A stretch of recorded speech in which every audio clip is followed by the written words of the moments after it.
আসসালামু আলাইকুম বন্ধুরা, আজকে আমি আবারও আপনাদের মধ্যে চলে এসেছি রসুন দিয়ে কাঁচা টমেটোর ভুনা। এখানে আমি রসুন কুচি করে নিয়েছি আর 2টা পেঁয়াজ আর 2-3টা কাঁচামরিচ। আর আমি এই টমেটোগুলোকে ভালো করে ধুয়ে তারপরে চিকন চিকন স্লাইস করে কেটে নিয়েছি, তাহলে তাড়াতাড়ি সিদ্ধ হয়ে যাবে। প্রথমে আমি কড়াইতে পরিমাণ মতো তেল দিয়ে রসুনগুলি আগে আমি হালকা ভেজে নেব। তারপর আমি এখানে পেঁয়াজ কুচিটা দিয়ে আমি একটু নাড়াচাড়া করে নেব।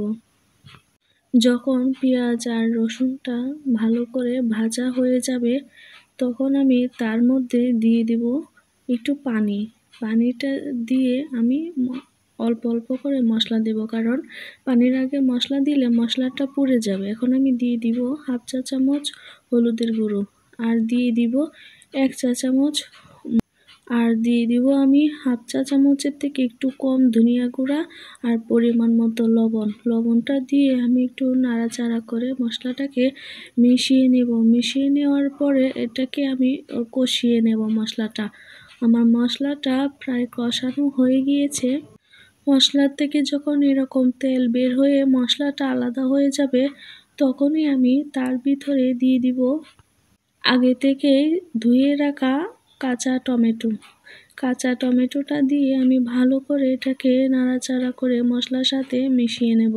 এতে আমি প্রথমে কোনো রকম পানি অ্যাড করব না, না করে আমি এটাকে টমেটোর মধ্যে যে পানি আছে ওই পানিটা দিয়ে আমি এটাকে ভালো করে মশলার সাথে একসাথে কষিয়ে নেব।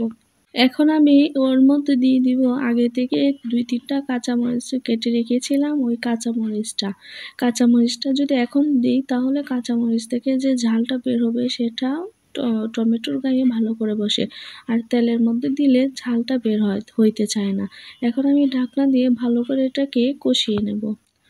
আমার কষানো প্রায় হয়ে গিয়েছে। আমি তো কোনো রকম এতে পানি অ্যাড করিনি, শুধু টমেটোর গায়ে যে পানি ছিল ওইটা দিয়ে আমি মশলার সাথে ভালো করে এটাকে কষিয়ে নিয়েছি। এভাবে কষালে টমেটো ভুনাটা খেতে অনেক মজা হয়। এরকম 2-3 মিনিট ভাজা হওয়ার পরে আমি এতে দিয়ে দিব পানি। পরিমাণ মতো পানি দিয়ে আমি এটাকে আবার ঢাকনা দিয়ে ঢেকে কতক্ষণ জাল দিয়ে নেব।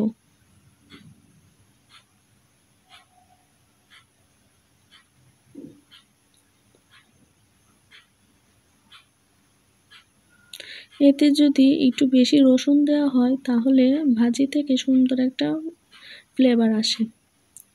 আমার 2-3 মিনিট এরকম রান্না করার পরে যখন পানিটা শুকিয়ে এসেছে, তখন আমি এটাকে আবার একটু নাড়াচাড়া করে নেব, না হলে নিচ দিয়ে পুড়ে যাবে। আমার তরকারিটা প্রায় হয়েই গিয়েছে। এখন আমি একটু নাড়াচাড়া করে এর মধ্যে দিয়ে দিব ধনিয়া পাতা।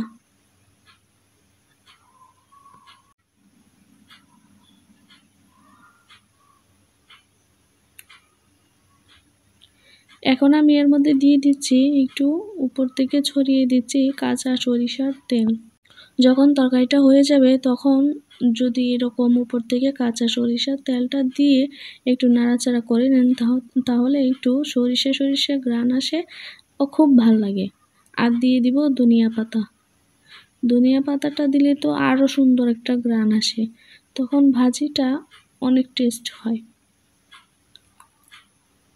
আমি ধনিয়া পাতাটা দিয়ে একটু নাড়াচাড়া করে 1 মিনিটের মতো ঢাকনা দিয়ে দমে বসিয়ে রাখবো। তারপরে আমার তৈরি হয়ে যাবে কাঁচা টমেটোর ভুনা।